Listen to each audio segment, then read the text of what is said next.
Okay, just a little bit about DNV-GL, as Chris alluded to. And by the way, I spent 20 years in utility, but I've been on the dark side a lot longer than you, right? On the other side of the meter. So we're about 16,000 people. We do probably the largest in maritime. We do ship classification certification, oil and gas certification, and classification. Energy, I'll speak to that in a bit. And we also do business assurance. In energy, we pretty much cover the whole value chain. So I think we're pushing 5,000 people in energy worldwide. So we pretty much do consultancy services, renewable certification. You need a CE stamp, a UL stamp. I'll do that type of work. The group I'm in the customer use group at the far end. So you can see there we do a lot of things. And within my group, we do three things. We plan energy efficiency and demand response programs. We deploy programs. And then we also evaluate programs. So the group I fall into is the evaluation group, because that's where all the data is. And as you can see, within the big data analytics, which is kind of my area of interest, end use load shape development. So you can see, big company, we do a lot of this stuff. So what I'd like to walk you through now is how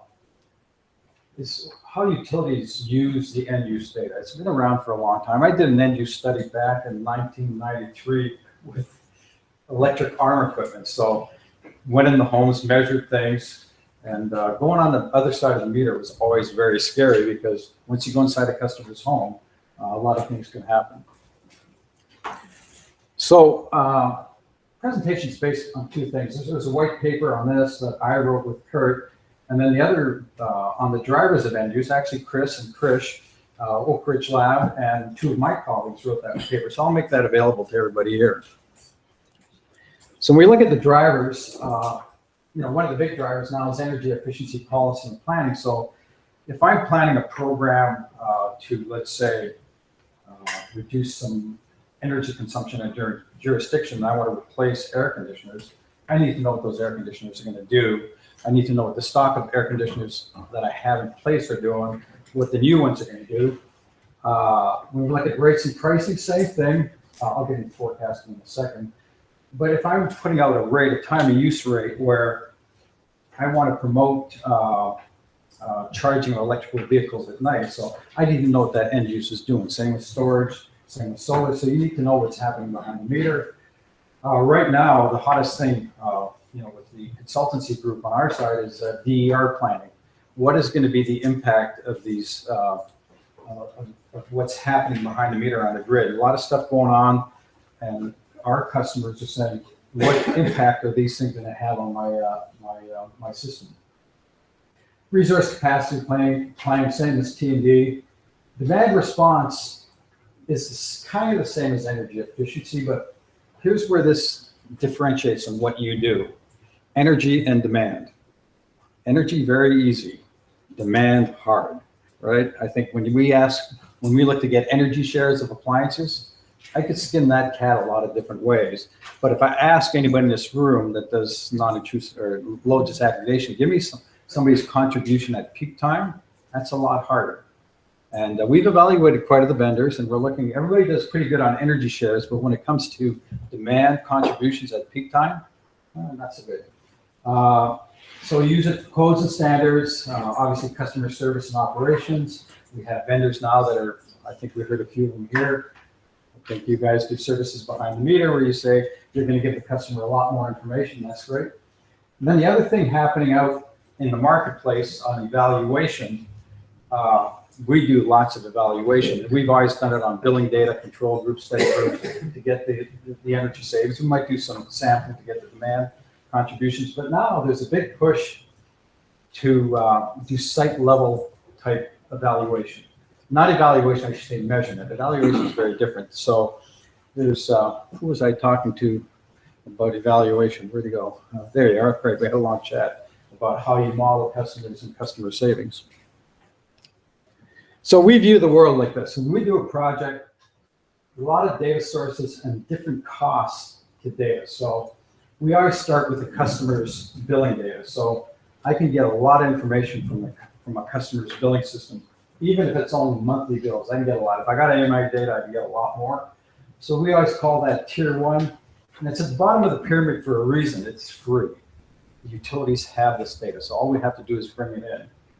The next level of data we go for is usually survey demographic data. So surveys are relatively cheap. You can do mail surveys, you can do face-to-face surveys, but a lot cheaper than the other stuff. And but with that data, if you ask me to get energy shares for a population, we could use conditional demand analysis. Who's the name of the guy? Michael Partee? Was he the guy who did that about 25 years ago? So again, if all you're looking for is what an appliance will use for energy, I mean, you can stop there.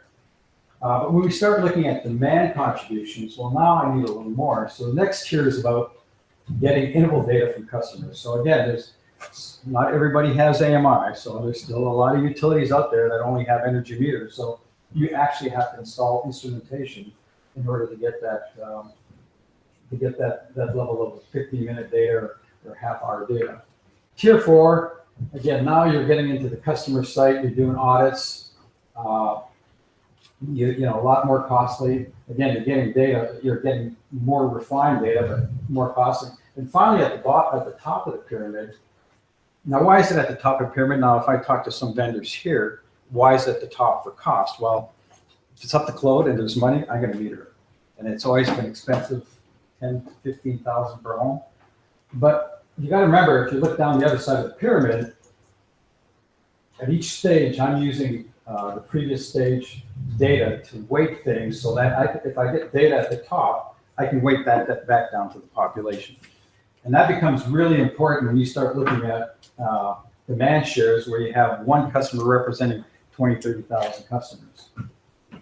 So to put this into practice, and unfortunately I can't name the utility we're doing this work, but here we had a population of, their load growth was about 8 gigawatts a year, 8% a year new generation. Who has that kind of load anywhere in the world? It's huge. So they were doing a top-down forecast, which was it wasn't giving them a good forecast. So they wanted to move to a bottom-up forecast. Now we're talking about a utility that just built on energy, no demand charge, just straight energy. So the way we designed the program, and again, the end result here is I need a few numbers from my guy that's doing the end use forecast, so he can put into his model and forecast the energy. It's really that much. So tier 1, we're dealing with about 8 million customers. That in itself is a channel, 4 billing systems going through an SAP conversion. Tier 2, we did a residential sample of 5,000 face-to-face surveys using, anybody know what a Peck and Snowball sampling approach is? You did. What is it? Because I was involved. What is it? Well, it's where you pick somebody and then you ask them to recommend somebody else, Yeah. a neighbor or friend or whatever. And it snowballs. That's right. And the reason we did that was just because the jurisdiction we were in was you just couldn't walk up to a door and knock on the door. So we hired a local survey shop that did a lot of work in the jurisdiction, and they told us about this approach, and we said, here's my sampling frame. Is it going to go from here to here? Oh, yeah, no problem. But after, I think, 150 surveys, I started looking at the respondents, and we had a lot of police chiefs in every city. Uh-oh, we're in trouble here. But it did snowball into what we did. So we did that in the residential. Non-res, we did about 1,500. We had problems with addresses in this country. There was no addresses. It's kind of like Ireland, worse. But anyway, so we had we had some issues there, but we did 1,500 sites. We designed our sampling frame at tier 1, that went into tier 2, and then from the tier 2 sample of respondents, we went into tier 3, where we installed digital meters. There was no digital meters. We put in 2,400 AMI type meters, and for residential, and 1,200 for non-residential. We had to build a whole data collection system because they didn't have a data collection system in place to bring back interval data. And finally, on tier 4, lots of budget. lots of money, but oh, you can't go inside the house. So that's when I phoned Chris and Krish and said, hey guys, tell me about this stuff. Does it work? And we went through the rigor of looking at several vendors, right, 7 or 8, and we came up with one vendor that it looked pretty good. It was not a B2C product. We did a couple of B2C products. We tested them, but this vendor system gave us some control where we can control the. Just to show you a picture, what could go wrong with that? With that installation, what can go wrong with that? Anything go wrong with that? But anyways, the device at the high level, you could follow up with the vendor later on, but their sampling frequency is about 1900 times a second. Again, they create the edge data within the device itself. Gives you a very nice data set for a lot of things. It gives us per phase volts, bars, and watts at the. Gives us a premise level show, but then it gives us the edges down, I think 1 or 2 second level.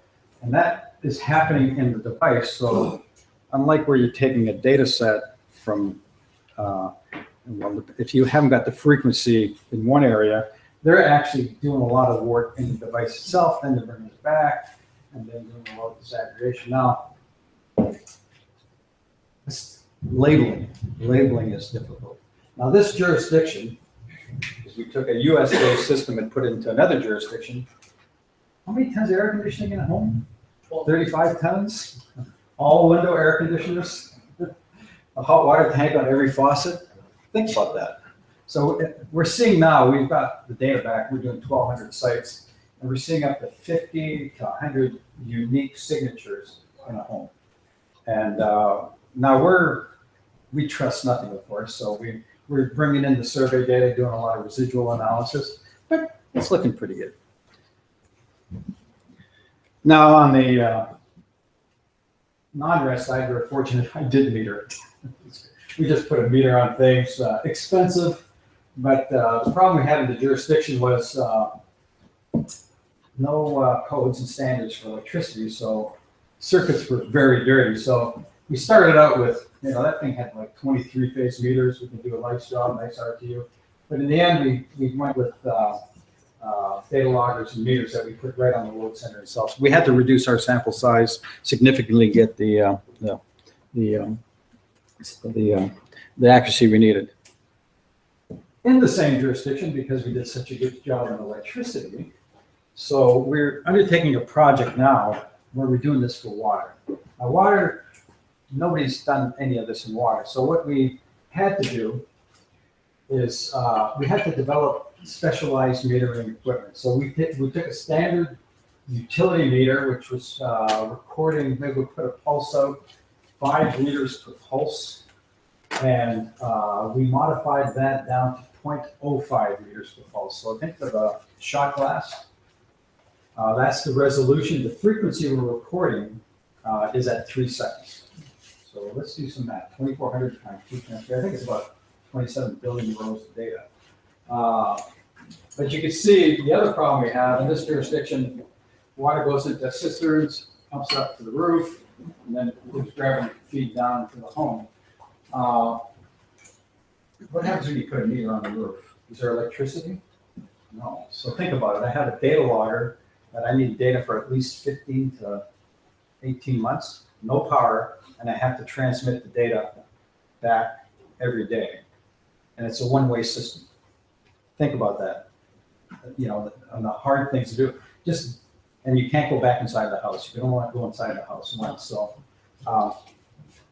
where are we at with that? We have most of the equipment installed, but I've got a machine learning guy. I don't know where he lives.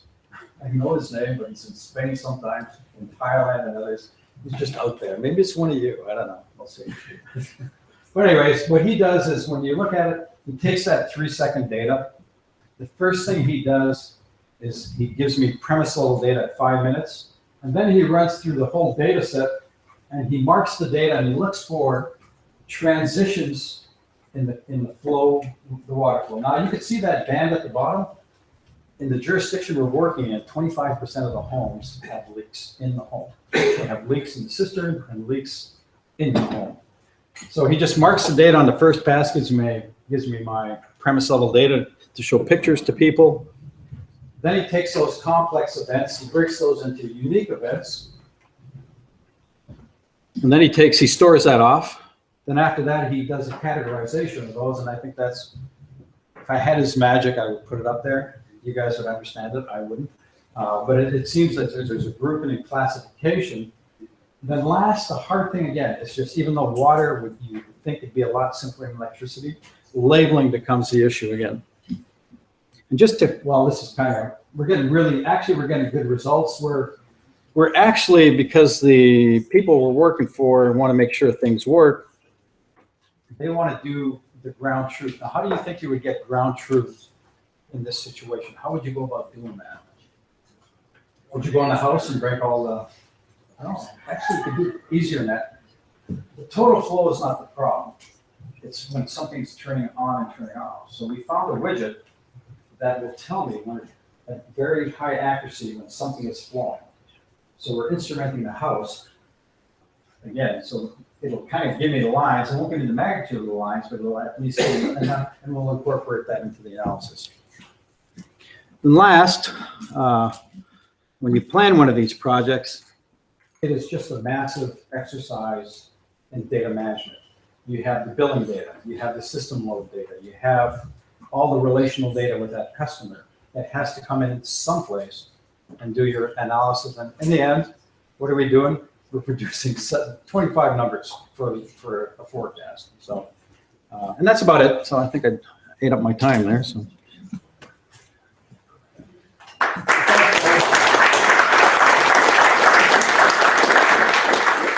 Any questions for Claude?